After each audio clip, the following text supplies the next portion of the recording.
C'est parti. La parole au maire, bienvenue dans les marches de Bretagne à Menrock. Bonjour Thomas Janvier. Bonjour Ronan. Le clocher de l'église est là pour nous accueillir, superbe. Thomas Janvier, vous êtes le maire de Menrock qui est né de la volonté de deux communes de se rapprocher pour n'en former qu'une. Alors, Menrock, c'est une commune nouvelle. Qu'est-ce que ça a changé depuis ce fait d'une commune nouvelle? Donc effectivement, en 2017, la commune de Saint-Brice-en-Cogle et la commune de Saint-Étienne-en-Cogle ont décidé d'être communes nouvelles. C'était un choix partagé des deux communes et des deux conseils municipaux de l'époque. Et c'était une volonté aussi de pouvoir être plus fort à deux communes, de pouvoir mutualiser les équipements, mutualiser le personnel et puis donner une véritable dynamique à cet ensemble. Alors la réussite, on peut le dire aujourd'hui, de cette commune nouvelle, elle est due aussi au fait qu'on avait un bassin de vie. On avait vraiment déjà des habitudes, on avait eu des antécédents associatifs qui avaient déjà fusionné. Et c'est vrai que ça a vraiment donné un socle solide pour avoir des politiques beaucoup plus ambitieuses. Et voilà, et avoir à mutualiser nos personnels. Et aujourd'hui, on peut le dire, la fusion est réussie et on forme une commune nouvelle. Donc c'est vrai que ce n'est pas qu'un aspect financier, c'est aussi un aspect humain qui est essentiel. Et la commune nouvelle ne peut réussir que si elle est partagée.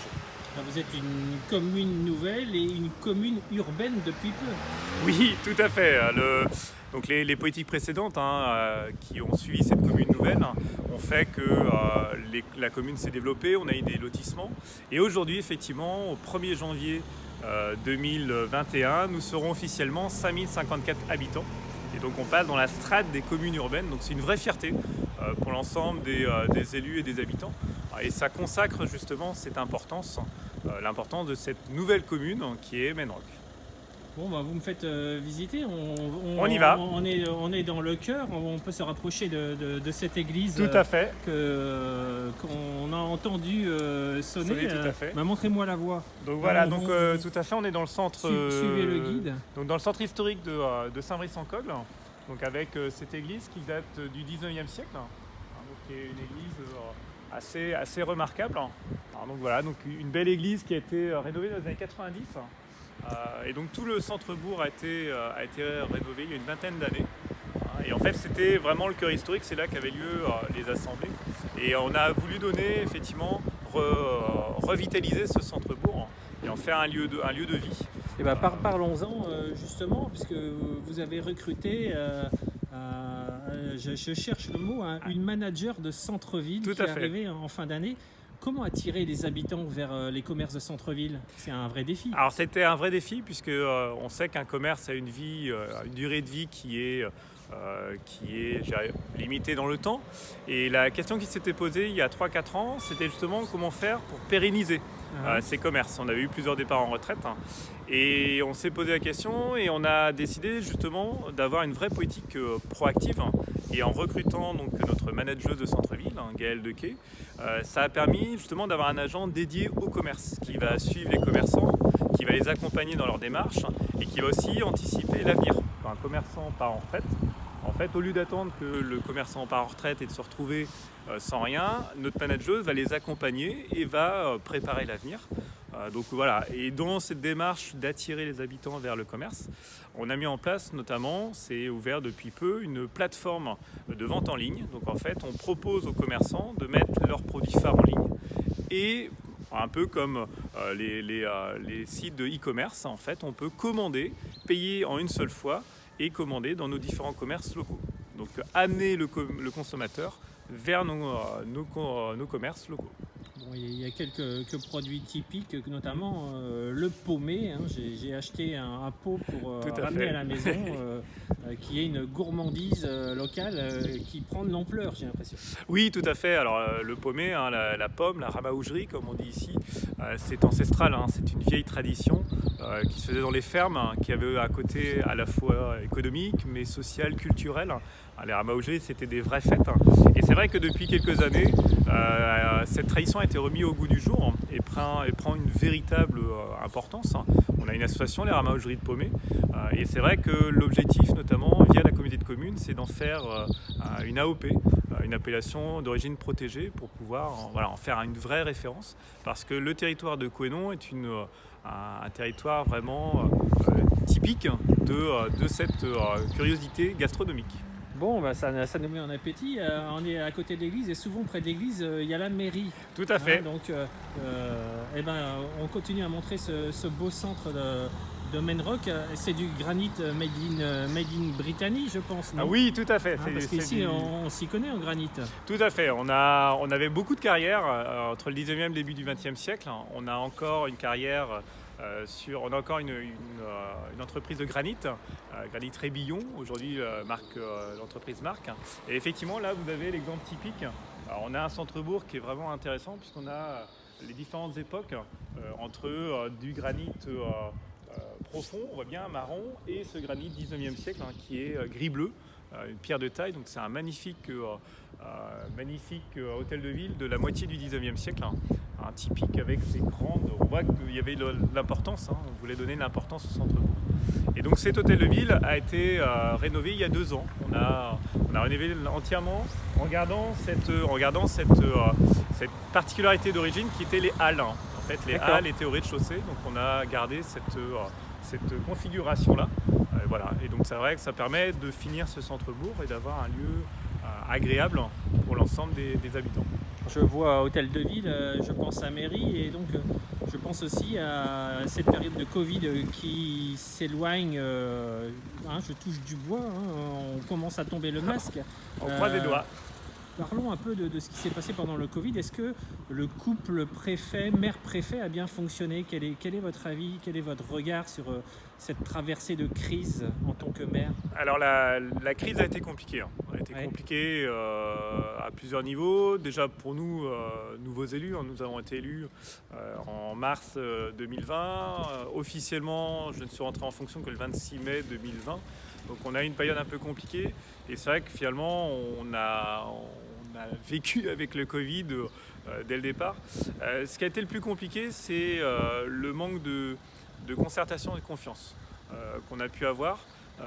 On découvrait dans la presse en fait les mesures à adopter. Et c'est ça qui a été le plus compliqué parce qu'on avait aussi nous un regard local. On aurait pu accompagner l'État, on aurait pu accompagner les services de l'État. Et globalement, en fait, on a plutôt été des ouvriers. On a fait le job, on a accompagné, mais on a peu eu de contact avec l'État. Et c'est le reproche que je ferais, parce qu'on aurait pu nous apporter peut-être des précisions, voire adopter certaines mesures. Je prends un exemple tout bête, quand la décision a été portée de fermer les bars, de fermer les brasseries, on avait un bar qui était ouvert le soir, qui était une capacité limitée. On aurait pu trouver une manière de le faire de manière intelligente. Et c'est vrai que c'est un peu le reproche qu'on peut avoir sur cette crise. D'accord. Et est-ce qu'on en a tiré les leçons ? Il y a la loi 3DS qui a été promulguée ces jours-ci. Est-ce que les choses vont changer finalement pour les maires ? On est en campagne présidentielle. Qu'est-ce que vous en pensez ? Alors, la transition est parfaite, Ronan. Je pense qu'effectivement, l'élection présidentielle doit s'emparer de cette question-là. La question centrale, c'est vraiment la proximité. La crise sanitaire nous a montré, le confinement nous a montré qu'on a besoin de proximité, qu'on a besoin d'avoir des relations simples. Et je pense que le sujet central de la campagne devrait être justement le lien entre les mairies, les communes, qui sont le socle de base de notre République, et l'État. Et aujourd'hui, et c'est l'ambition de la loi 3DS, c'est de redonner cette confiance-là dans les maires, de redonner cette proximité-là.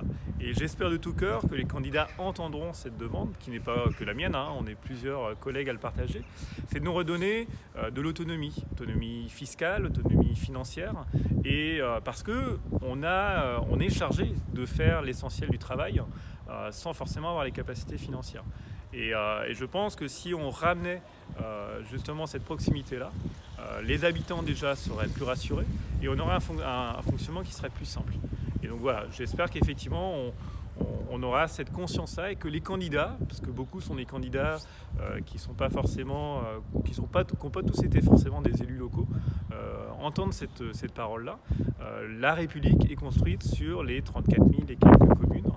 C'est le socle sur lequel toute l'organisation est faite. Donc Voilà, pensez aux maires, pensez aux communes et essayez de nous donner un peu plus de proximité. Ce serait une bonne chose. Bon, et un peu plus de sous aussi, si j'ai bien compris. Mais ça pose quand même la question du millefeuille, puisque vous êtes aussi vice-président d'une communauté de communes. Une partie des pouvoirs est transférée aux agglos, aux communautés de communes. Donc là, vous êtes en train de demander plus de compétences, plus de budget pour les communes. Est-ce que c'est pas un retour en arrière finalement ? Alors c'est pas forcément un retour en arrière, c'est d'avoir de la cohérence. Aujourd'hui, on a des compétences qui ne peuvent être opérées qu'à l'échelle intercommunale. Je pense à la santé notamment. Je pense aujourd'hui à la lecture publique. Nous avons un réseau de médiathèques. On a 8 médiathèques qui fonctionnent très bien. On a des compétences qui aujourd'hui ne peuvent plus être communales. Si on veut que les petites communes puissent le faire. Donc, après, c'est de délimiter quelles sont les compétences que l'on garde communales ou communautaires. Mais je dirais le combat est le même. C'est-à-dire que ce soit communal ou communautaire, je rappelle que la communauté de communes, c'est des communes qui se rassemblent. Donc c'est un regroupement de communes. Et le combat est le même. J'étais dernièrement en commission finance à la communauté de communes. Le combat est le même. On nous demande de remplir des fonctions sans avoir les ressources financières derrière. Et donc si on veut, pour moi, le couple communauté de communes n'est pas opposé. C'est complémentaire. Après, c'est un choix à faire, mais il faut qu'on ait les financements. Et je vous le disiez en préambule, nous sommes commune urbaine depuis le 1er janvier. Donc on a des charges de centralité, on a des obligations que l'on veut faire, sauf qu'on n'a pas les finances derrière. Donc c'est l'enjeu, il est là. Vous parliez de combat, l'enjeu de la santé aussi est très important pour un territoire comme le vôtre, j'allais dire pour le Courgelais et le pays de Fougères plus largement. Comment on fait avec ces déserts médicaux qui se font de plus en plus intenses aujourd'hui ? Alors la question des déserts médicaux est une vraie question. On a une obligation de service public par rapport à ça. Et c'est vrai que ça passe par sans doute une réflexion sur l'organisation de notre santé aujourd'hui en France, du choix de l'implantation des médecins. C'est une vraie question. Aujourd'hui, on a des endroits où il faudra sans doute obliger les médecins, comme moi je suis enseignant, lorsqu'on fait nos premiers choix, on a peu de choix. Donc il y aura sans doute, ça passera sans doute, malgré les réticences de certains. C'est l'une des propositions d'ailleurs du député Thierry Benoît, mais qui ne plaît pas à tout le monde. Et alors, tout à fait. Ici, comment vous faites au niveau de la santé ? Je crois qu'il y a des expérimentations ou une singularité qui a été mise en place avec le soutien de l'ARS. Tout à fait. Alors sur le territoire, effectivement, on a la chance d'avoir expérimenté un regroupement de partenaires sociaux, médicaux et médico-sociaux qu'on appelle la CPTS, qui est la première de Bretagne. C'est-à-dire qu'on a regroupé tous les personnels de santé dans une organisation qu'on appelle la CPTS et qui permet justement d'avoir cette cohérence-là. Ça couplé avec une formule originale qui est notre centre hospitalier, qui est sur 4 sites. Donc en fait, on a déjà expérimenté ce partage-là d'expérience.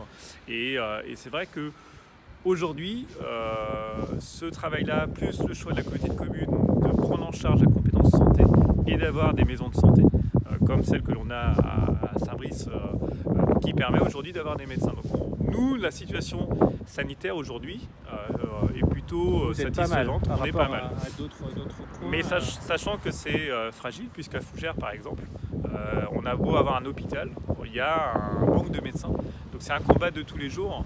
Et je dirais que sans une vraie réorganisation du choix, ce ne sera pas durable. On parlait de campagne présidentielle. Quel est votre regard sur cette campagne ? Alors la campagne présidentielle est assez atypique pour plein de raisons. D'abord parce qu'on est encore en période de Covid, même si on s'en éloigne et on touche du bois. On voit bien qu'on a un président qui n'est pas déclaré, ce qui est tout à fait logique puisqu'on est quand même en crise internationale. Donc c'est assez bizarre comme campagne. Et moi je trouve qu'on rate l'essentiel, on s'invective, je pense qu'il faut revenir à ce qu'est la République, les valeurs de la République de base. Et je pense que dans les discours des uns et des autres, on est trop dans l'invective, on cherche trop à stigmatiser. Je pense revenir à des choses simples. La France, c'est quand même 6e puissance mondiale, il ne faut pas l'oublier. On a un pays qui a une vraie richesse, et il faut s'appuyer là-dessus pour essayer d'avancer. Et j'aimerais bien que nos candidats aient un discours un peu plus positif, un peu plus optimiste. Et c'est ce que je disais tout à l'heure, un discours de proximité. Si on pouvait avoir un discours un peu plus apaisé, un peu plus constructif, je pense que tout le monde s'en porterait mieux. Pendant ce temps, les 12 coups de Mélissonne, vous parliez d'avancer, on va encore un peu avancer dans les rues de Menrock à l'heure du déjeuner. Menrock déjà, quelle est l'origine de ce nom, puisque c'est un nouveau nom? Tout à fait. Il y a à la fois du breton, du gallo, c'est ça? Alors au départ, effectivement, l'idée était de ne pas s'enfermer et de ne pas oublier une des deux communes, parce que c'est très très compliqué de choisir un nom. Et au départ, le projet était au-delà de Saint-Brice-Saint-Étienne, donc on ne voulait pas enfermer ça dans un nom qui soit un nom fermé. Donc on avait proposé, c'est une proposition qu'on a faite aux habitants. Et du coup, c'est devenu, au départ c'était Menro, donc en gallo, Men qui est la main, et Ro en fait c'est les rochers, c'est les blocs de granit qui ressortent de la terre. Et Menro en gallo, ça signifie la ronde des pierres, c'est-à-dire cette unité des pierres. Et par commodité, parce que ça fait plus moderne, c'est vrai que par extension on en est venu à Menrock, ça fait plus moderne, d'origine. Mais c'est vrai que l'idée était aussi, alors ça c'est peut-être l'historien qui parle, je sais que certains vont grincer des dents, c'est toujours compliqué un nom de ville. Changer un nom de ville, on a l'impression qu'on perd une identité. Or, l'histoire nous a appris que les noms évoluent et qu'au bout d'un moment, ce nom s'installe. Et je rappelle que Saint-Brice-en-Cogle, ça ne date que de la Révolution française. Donc voilà. Mais c'était aussi la volonté d'avoir un nouvel avenir, de vraiment partir sur un nouvel avenir, tout en gardant l'histoire qui fait notre richesse. Donc voilà, une ronde des pierres, donc l'idée d'une union, tous ensemble pour aller encore plus loin. Alors, quelles sont les forces de votre territoire ? Alors, les forces de notre territoire sont multiples. Je dirais qu'on a un territoire qui est dynamique, qui est attractif aujourd'hui, notamment avec la 84. La 84 a fait vraiment beaucoup de bien. Lorsqu'elle a été ouverte en 2003, ça a vraiment dynamisé notre territoire, puisque ça a attiré des populations. C'est la route du Mont-Saint-Michel. C'est la route, alors c'est en partie la route du Mont-Saint-Michel, c'est la route qui fait Rennes-Caen et qui permet d'aller au Mont-Saint-Michel. Et c'est vrai qu'on est encadré, si on prend le territoire large, Couesnon, on a d'un côté la 84 qui est l'autoroute des estuaires, qui relie Lisbonne à Rotterdam, si on veut être très large. Et de l'autre côté, on a la route historique du Mont-Saint-Michel. Donc on est vraiment encadré par deux routes importantes. Donc on a cette proximité-là et on a cette taille humaine. On a un territoire à taille humaine avec, et on entend les cloches, avec de nombreux chemins de randonnée, des espaces verts qui sont encore bien préservés. Et on a en même temps un tissu économique qui est assez riche avec des grandes entreprises. Et donc on a un territoire où il fait bon vivre. On peut trouver des communautés. Si on prend l'exemple de Menrock, on a toutes les communautés possibles, des grandes surfaces. Et en même temps, on a, je dirais, cette douceur de vie, parce qu'on reste dans un cadre encore rural. Et c'est ça qu'il faut préserver. On entend sonner les cloches, on voit passer aussi les voitures. Les mobilités, c'est une question qui est au cœur de votre action.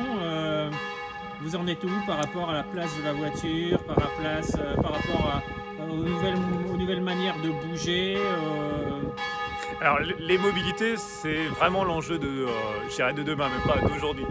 La mobilité, c'est vraiment le sujet de maintenant. Et moi, je m'y suis engagé, que ce soit au nom de Menrock ou au nom de la communauté de communes. C'est vraiment, on vient d'adopter au niveau de Couesnon-Marche-Bretagne un plan de mobilité simplifié, un PMS. Et l'idée, c'est vraiment de créer un réseau dense de transports en commun, de pistes cyclables et de, comme on dit, c'est le terme à la mode, de décarboner. L'idée, c'est vraiment d'offrir aux habitants, quelle que soit leur situation, quelle que soit leur localisation, un temps de parcours qui soit le plus court et le plus confortable. Et donc c'est vrai qu'on travaille avec la région pour avoir de nouvelles liaisons de cars, des TCSP réguliers qui permettent d'aller à Rennes, d'aller à Fougères en toute tranquillité. On travaille à avoir des pistes cyclables qui relient les différents points de la communauté de communes. Et au niveau de la commune, de la même manière, on essaye d'avoir, de penser la mobilité de manière douce et de manière durable. Et ça, c'est vraiment un engagement que l'on prend dans les années à venir, parce que ce sera la réussite de notre territoire. Si on veut que notre territoire vive et soit attire, il faut qu'on ait un réseau de mobilité qui soit efficient. Bon, à propos de mobilité, on va essayer d'avancer un tout petit peu parce que les cloches finalement c'est sympa, voilà, ça s'entend. Ici, vous considérez qu'on est dans un territoire rural? Oui, tout à fait. Alors c'est je dirais le paradoxe, c'est qu'aujourd'hui, Menrock étant commune urbaine, on est reconnu comme commune urbaine, on a des logiques et des besoins urbains, et en même temps, on reste dans un monde rural. On reste dans un monde qui a un fonctionnement, et je dirais c'est un esprit. C'est un esprit positif, il faut le voir comme un esprit positif. La ruralité, c'est aussi le côté humain, la proximité. Et c'est cet équilibre-là qui fait aussi la force de Menrock. C'est vraiment une commune urbaine dans un monde rural. Et est-ce que ce monde rural se porte mieux depuis 5 ans? Je dirais qu'il a changé. Le monde rural a changé. Aujourd'hui, on est dans une transition. Et vous parliez tout à l'heure des forces vives. Aujourd'hui, on attire beaucoup de Rennais. On a aujourd'hui une volonté qui a été accentuée par le confinement d'avoir un cadre de vie beaucoup plus apaisé. Et aujourd'hui, on voit que cette ruralité, elle change. On a dans les pratiques, ne serait-ce que les pratiques agricoles, mais également dans la perception de la ruralité, dans les nouvelles populations. Sur Menrock, on a beaucoup de jeunes familles, et donc on est obligé aussi de s'adapter. Et c'est aussi l'ambition que l'on a au niveau de Menrock, c'est d'arriver à garder cet esprit de ruralité, cet esprit de convivialité, tout en proposant aujourd'hui des services modernes, des services urbains. Et notamment, on l'a adopté, on a mis des vélos électriques, des VAE en location.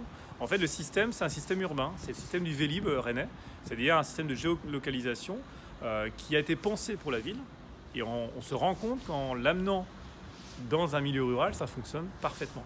Donc voilà, c'est un petit peu aujourd'hui l'enjeu que l'on a à la commune comme à la communauté de communes, c'est adapter notre territoire à des nouvelles populations. Et on parlait tout à l'heure de la plateforme de vente en ligne, c'est ça. La plateforme, c'est un fonctionnement très urbain, mais qui du coup s'adapte au monde rural. Et voilà, donc ça donne plein de possibilités, plein de perspectives. Et c'est ça qui est enthousiasmant. Alors une des évolutions aussi aujourd'hui, c'est la transition énergétique, et votre territoire est en train de commencer ou va commencer à produire sa propre énergie. Racontez-nous. Oui, tout à fait. Alors c'est effectivement donc là dans le cadre du PCAET, donc le plan climat air énergie territorial du territoire, qui est une demande de l'État.